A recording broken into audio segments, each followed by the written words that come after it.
Where are they? Are they sitting in closets? Are they sitting in drawers? Have you destroyed your old drive? Some of the most effective ways to destroy your old data we'll discuss in a segment today, because even old data can be exploited. Also, related information of what you can do with your computer before you sell it. But first, highlights of tech news this week. If you've ever dreamed of owning a Tesla car, start saving up. The price will come down to $25,000 in about 3 years. Tesla engineers have found a way to cut the price of the battery by 50%. In electric cars, the battery is the most expensive part. PC Magazine reports the new manufacturing method also gives 5 times more capacity, 6 times more power, and 54% greater range. The lower cost model, according to CEO Elon Musk, will be fully autonomous. The lowest cost Tesla currently is the Model 3 at $38,000. Black tape on your phone might become a trend. Instagram came under fire recently when accusations about the app's watching its users while users are watching the app.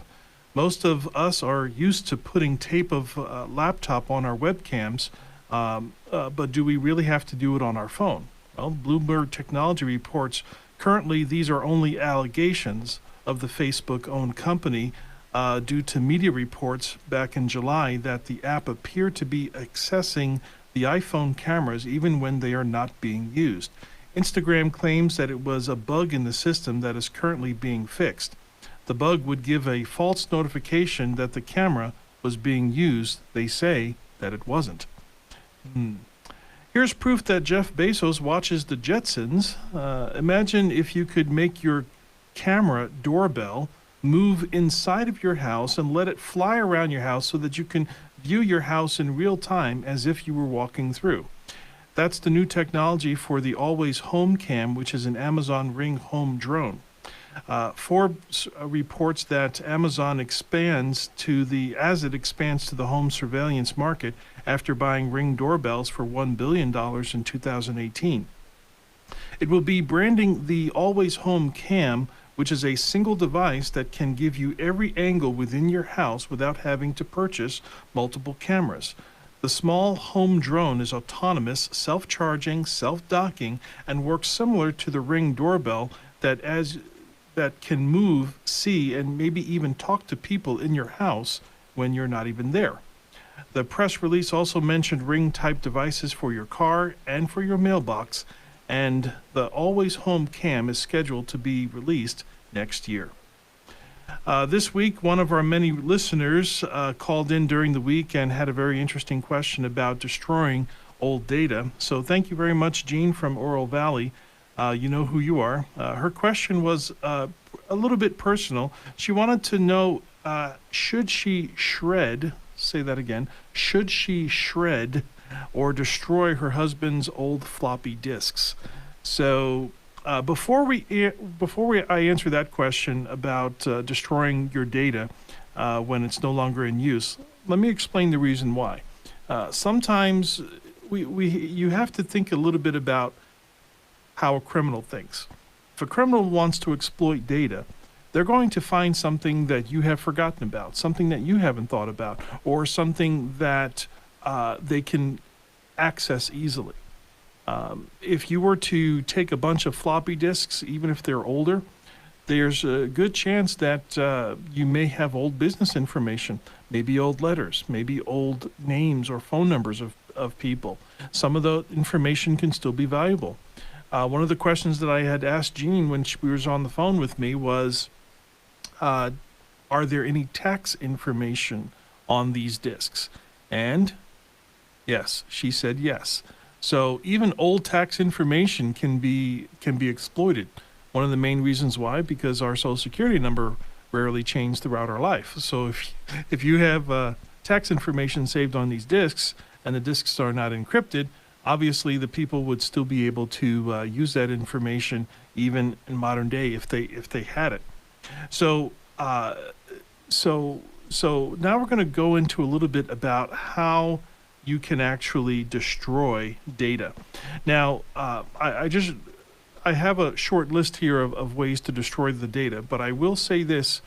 in advance before I actually even say exactly how you can do it. And that is, if somebody really wants your information, there's lots of different ways that you can go ahead and get it. There are companies that specialize in reassembling drives. So you may think that you can destroy a drive and you can think that it's not readable. If somebody has enough money and enough resources, they can actually piece together drives back together so well that they can put it into a working motor and a working assembly and actually read the platters and read the data that was on that information. So nothing is 100% fail safe, but the idea is to slow them down as much as possible. And we're going to talk a little bit about that when it comes to encryption. So the first way, I always have a problem with running out of time. So I'm just going to go down my list real quick, and then I'm going to go into a little bit more detail on each one. The first way is using a hammer. The second way is burning. The third way is overwriting. The fourth way is shredding. The fifth way is sandpaper or sand. And there's going to be two other methods that you can actually apply today, so that there won't be any need for you to destroy data later. And that is using encryption and also using cloud storage. So going back to that first thing, using the hammer, that's pretty self-evident, right? So you take the drive out of your computer and you bring it outside or to a hard surface. You take a sledgehammer or just a regular hammer and you just beat it and beat it and beat it until you feel that it's enough. Primarily, where you're supposed to be aiming that hammer is on the platters. So if you're using a mechanical drive, make sure that hammer is hitting the actual platters, which is the actual circle metallic discs on the inside. If you're hitting just one side of it, if you're just hitting the reader, then someone can remove the platters where the data actually lives, and then they can put that into another working drive, run it, and then get your data back. So you want to make sure that you're damaging the platters themselves, okay? And make sure that you're getting all the corners and all the surfaces. You may even have to turn it upside down and whack it from behind, whack it while it's standing up, Try different ways, because you're trying to either break, crack, scratch, or completely break off pieces of this platter, okay? Because that is where the data is. Once that is completely trashed and smashed, the chances of that data is so good as gone. Again, not 100%, but it's as good as gone in my book. Okay. The next way is burning. So this is what we had talked about with Jean. So majority of her disks were floppy disks, and if we remember back in the day, we had the 8-inch floppies, we had the 5.5-inch floppies, the 3.5-inch floppies. So those were all considered floppies, and the reason why they were floppy is because the disk inside was actually very bendable. You could actually remove the disk part, and it would just flop in your hand. It's like a floppy disk. So if you were to take a hammer to one of those, it would Tom is saying it would just cut them. But you know what? Cutting can actually, people can put them back together. Okay. So cutting is great. So that's part of shredding that we'll talk about. But if you just take a hammer, obviously a hammer is not going to work, because it's just going to bend out of the way and then flop back to its original shape. So if you were to burn it, okay, you would actually change the shape. Now I do want to stress, in some of these I want to say the environmental services, they would strongly disagree with burning, pieces of plastic.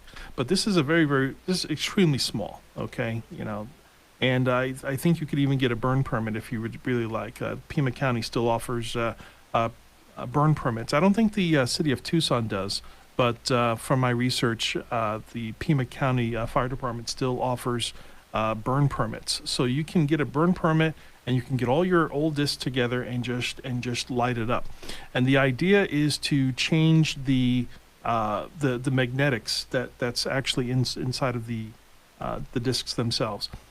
Magnetism is what contains the data, and magnetism changes when you apply heat. Okay. Also, you can also do this with with mechanical hard drives as well.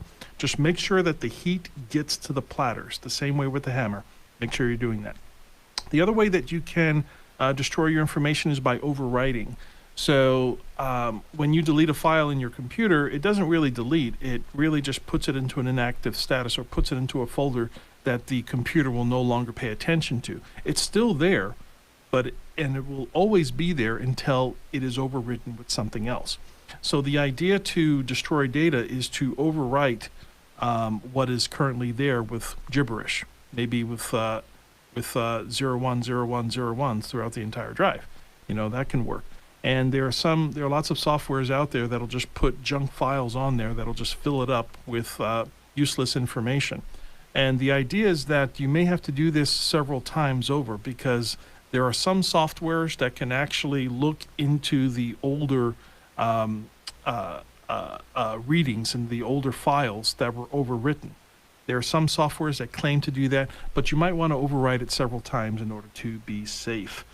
Also, if you're able to open up the hard drive, you throw maybe a half a handful of sand in there, and then you power it on.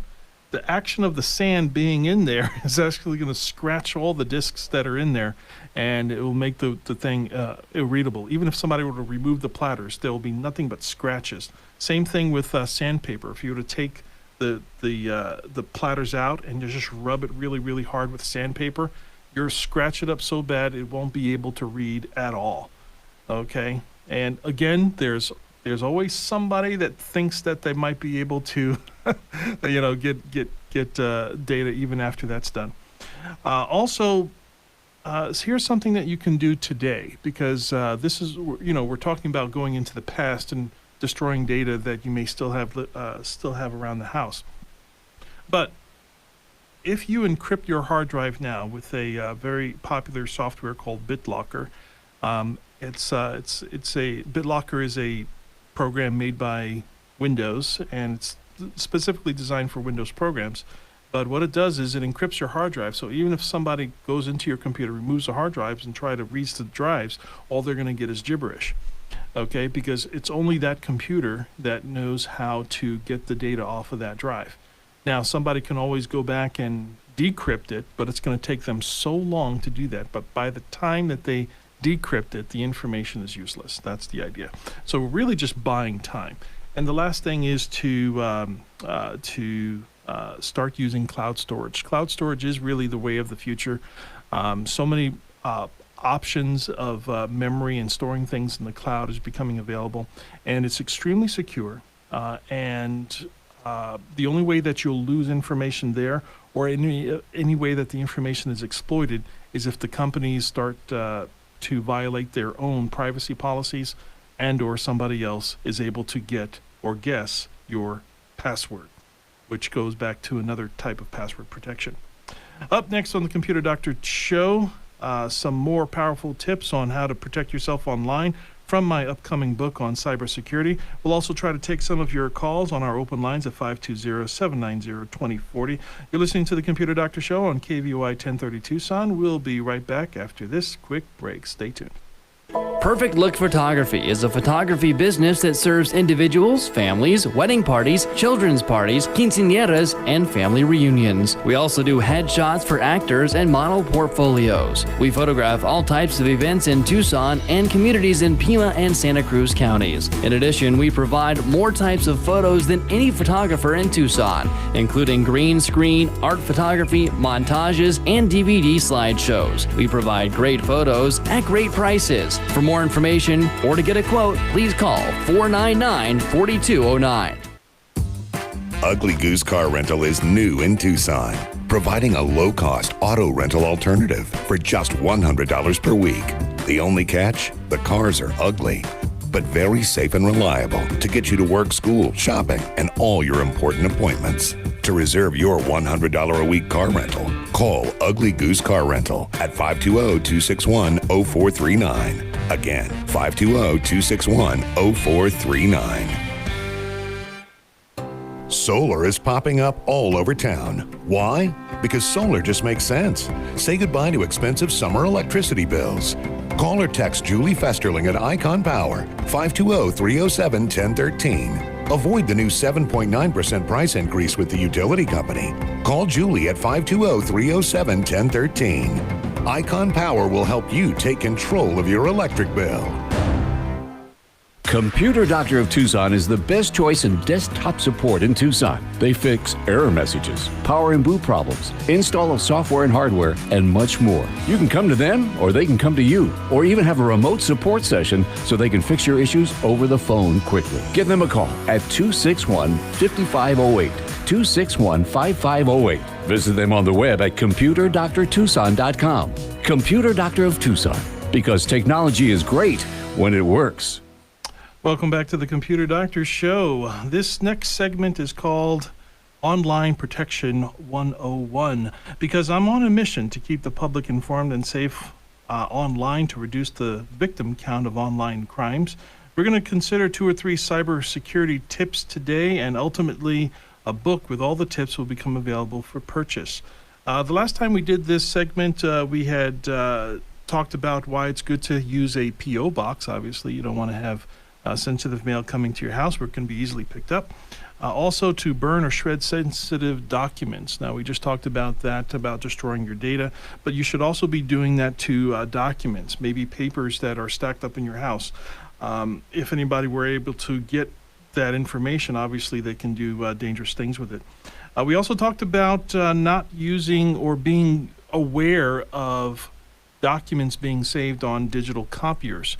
Digital copiers have hard drives in them, and they do keep a record of what was copied, what was scanned, and what was even, I believe, even printed to it. And a lot of these digital copiers can easily be resold at auction, or they can be given to the employees to take home, or for whatever reason. And it's not that hard to pull the hard drive out and use free software that you can find on the internet to read these documents that have been scanned or printed. So here is way number 32 to protect yourself, and that is to destroy your old hard drives. Now, we just talked about this. Again, the various different ways, using a hammer, burning them, overwriting them, shredding them, and filling them with sandpaper or scratching them with sandpaper. There was also something I forgot to mention, magnets. Okay, if you have a really, really strong magnet, these days you need something very, very strong. It used to be that, some of the, back in the days, we're talking about maybe 30 years ago, that you were told to keep all magnetic things away from your computer because it can wipe your computer out. And to a certain extent, that is true, but so many components are now shielded from a magnetic interface, and since that's a really old problem, that's something that has been engineered and has been fixed with modern technology. It used to also be that when you would go into the hospital, remember these days where you had to, they had signs that please shut off your cell phones because they mess around with our systems, and the same thing. I don't know if this is still true for if there's any people within the airline industry. If it's still true that if it still causes interference with the communication when you have your cell phone on while you're in a flight, if that still communicates. But all this, goes to show how data can be affected from outside sources, and you can use that information to destroy your data before it gets into the wrong hands. So again, destroy old hard drives, destroy old paperwork, okay? And don't leave anything out in the open that's just out there. Now, here's way number 33, and that is to invest in encryption software. Like we had mentioned before, there's an encryption software called Bitlocker. It is made by Microsoft, and it's made for other Microsoft products. But you can just Google encryption or hard drive encryption on just Google, And lots of these different softwares, what they do is they encrypt all the information on your hard drive. So encryption is basically a code. It basically means that you're making that computer the only machine that can actually read that data. So even if somebody were to remove the hard drive from that computer or steal your computer, they won't be able to remove the hard drive and, like so many other people know how to do, just go and just insert that hard drive into another computer and have it read. All they would get is just gibberish. So you want to have good encryption. Good encryption also comes into play when you're doing a lot of sensitive things online. For example, if you do a lot of banking online, this doesn't really apply to banks too much because banks kind of have their own security. What I mean by that is they have what's called a point-to-point encryption, so that when you log into your computer for your bank, they already have established a secure connection from your device to their systems. And it's usually very, very good, because that's what a bank is for. A bank is like all security. So they're usually the top in their fields as far as securities go. Way number 34 is use a lockable mailbox. And this kind of goes hand in hand with using a P.O. box. Obviously, the reason why you want to do this is you don't want your incoming mail or your outgoing mail that may contain sensitive data, such as your name, your phone number, your address. Okay, a lot of damage can be done if the wrong person gets a hold of this. Can be done with very, very little information about you, and you don't want to help them. Okay, so going back in the days where you would well, I should say back in the days, because I was taught to do this as a child, to never throw envelopes that have your name printed out on them in the regular trash. That should be put in a special pile that you destroy. Okay, we call that our burn pile at my house. So every so while, actually I have to do a burn pretty soon. So we have a big 55-gallon steel drum that I know how to use safely now. And people that know me know what I'm talking about. So you compile all that together, completely destroy it, and then throw the ashes, in the dry, in the trash, or however you get rid of your ashes. So obviously you have to be very, very careful with all of this, but it is necessary if you want to stay safe. So use that lockable mailbox. You don't want people going through your mail. Okay. Also, Amazon had, like I had mentioned earlier in the part that talked about this doorbell that can fly within your house and move about your house the same way that you would. They're making something that can be used in your car, and something that can be made in your mailbox. Now, this is scheduled to come out in the next couple of years, but could you imagine if you had like a Ring doorbell inside of your mailbox, and you would get a little chirp on your phone every time your mailbox door opened or closed, and you would actually be able to see, who opened it? Was it the mailman, or was it some weirdo just opening mailboxes? You see, that kind of technology we have to look forward to. Well, we would like to thank all of our sponsors, Icon Power, Perfect Look Photography, and Ugly Goose Car Rental. Please do business with them. They are local, and they help to keep this show on the air. My name is Aaron Moss, your host and technology expert. Tom Fairbanks is at the control board. Listen to the Computer Doctor Show every Saturday at 2 p.m. right here on KVOI 1030 The Voice. Stay safe, enjoy the rest of your weekend, and we'll talk to you again next week.